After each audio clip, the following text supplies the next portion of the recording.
बिस्मिल्लाहिर्रहमानिर्रहीम अस्सलाम वालेकुम डियर व्यूवर्स। तो आज हम जिस नर्व की बात करने जा रहे हैं उसका नाम है एक्सिलरी नर्व और सर्कमफ्लेक्स नर्व।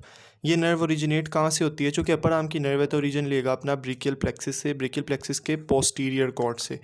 रूट वैल्यू की अगर बात करें तो इसकी रूट वैल्यू आ जाती है C5 C6। C5 C6 से दो ब्रांचेस निकलती हैं जो आपस में ज्वाइन करती हैं एक दूसरे को, और आगे फिर इसकी कॉन्टिन्यूशन होती है।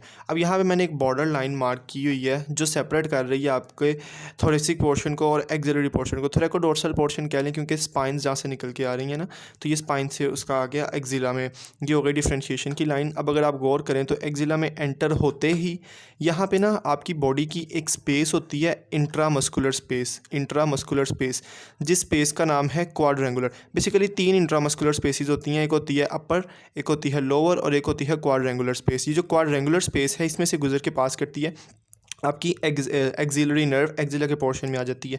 यहाँ पे अगर आप गौर करें तो ब्रांचेस इसकी शुरू हो जाती हैं आनी। लेकिन इससे पहले हम एक पॉइंट डिस्कस कर लें कि यहाँ आने से पहले ये अपनी एक ब्रांच देती है शोल्डर जॉइंट के कैप्सूल को, जिसको आप नाम दे सकते हैं एज अ आर्टिकुलर ब्रांच। तो एक्सिलरी आर्टरी की आर्टिकुलर ब्रांच कौन सी है? वो ब्रांच जो एक्सिला में एंटर होने से पहले शोल्डर जॉइंट के कैप्सूल को इनर्वेशन दे रही है। Point number 1। पॉइंट नंबर 2 कि ये एक्सिला में एंटर होने के बाद दो डिवीजन्स दे रही है, एक इंटीरियर डिवीजन, एक पोस्टीरियर डिवीजन। इंटीरियर डिवीजन और पोस्टीरियर डिवीजन के आगे फिर फर्दर कॉन्टिन्यूशंस हैं। अच्छा, अब जो इंटीरियर डिवीजन और पोस्टीरियर डिवीजन है इनका मेन काम है दो मसल्स को सप्लाई करना।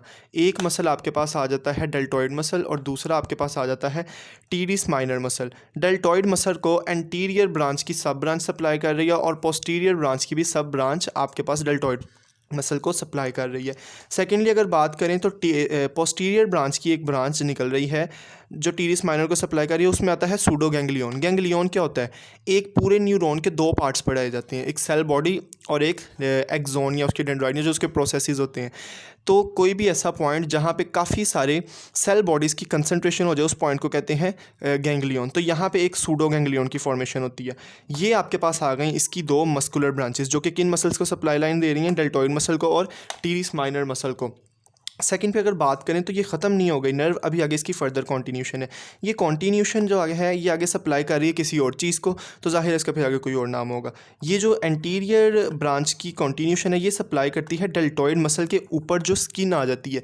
डेल्टॉइड मसल है ना, उसके ऊपर आ गया fascia, super deep fascia, superficial fascia और सबसे ऊपर आ गई स्किन।